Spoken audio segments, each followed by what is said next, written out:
Welcome to today's lesson, where we delve into the intricate relationships between organisms, focusing specifically on parasitism and mutualism. These concepts are key to understanding how the survival of some organisms is dependent on other species.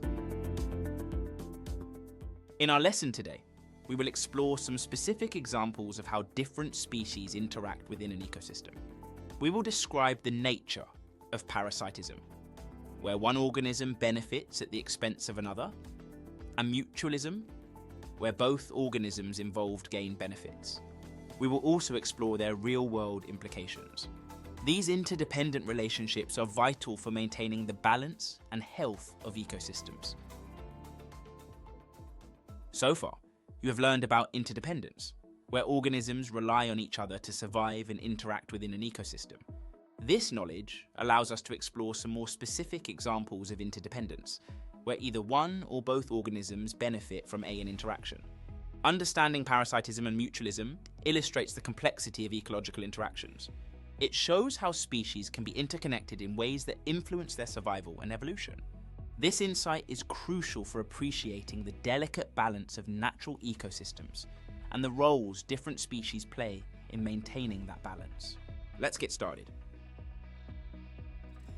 To understand how some organisms rely on others for survival, we need to explore two key types of interactions in ecosystems: parasitism and mutualism.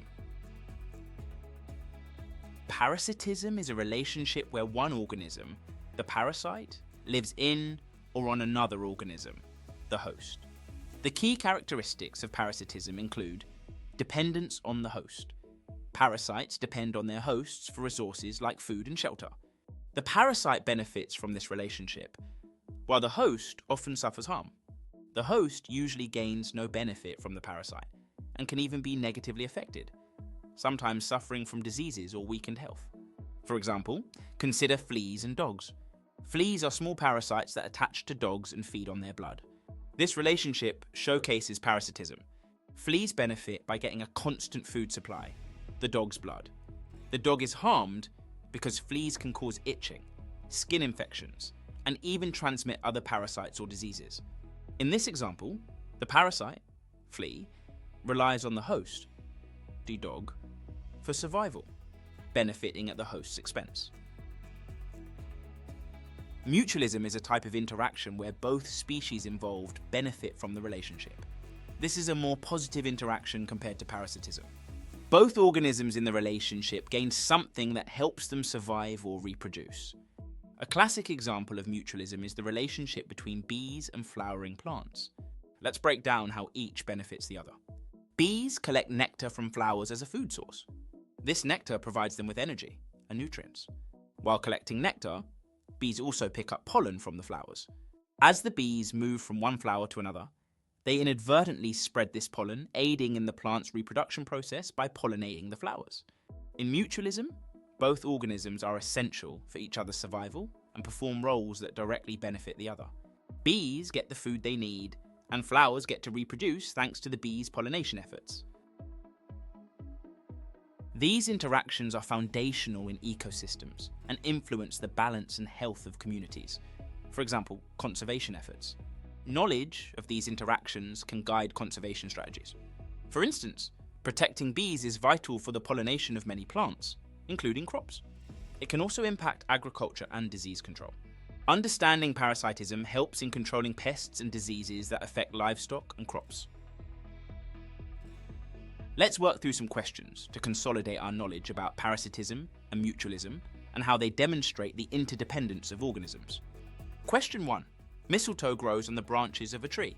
It penetrates its host's tissue and extracts the tree's nutrients and water, weakening the tree over time. What kind of relationship is this? Paul's here to have a go. Now let's go through it. Firstly, identify the relationship.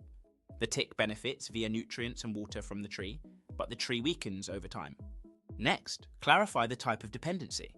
This one-sided relationship is characteristic of parasitism, where one organism benefits at the expense of another. Therefore, the relationship between the mistletoe and tree is an example of parasitism. Question 2. Lichens consist of both fungi and algae living together.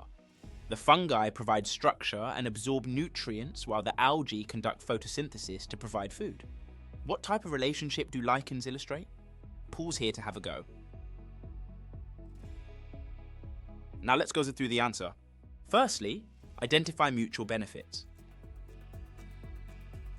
The fungi get food from the algae through photosynthesis, and the algae get support and minerals from the fungi.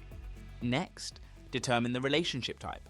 Both organisms benefit from this cooperation, which is a key feature of mutualism. In conclusion, the relationship between the fungi and algae in lichens is an example of mutualism. In today's lesson, we explored how the survival of some organisms depends on interactions with other species, focusing on parasitism and mutualism in ecology. First, we examined parasitism, where one organism, the parasite, benefits at the expense of another, the host. Next, we covered mutualism, a relationship where both species benefit, such as bees pollinating flowers. Understanding these relationships highlights the interconnectedness of ecosystems and the balance needed for their health.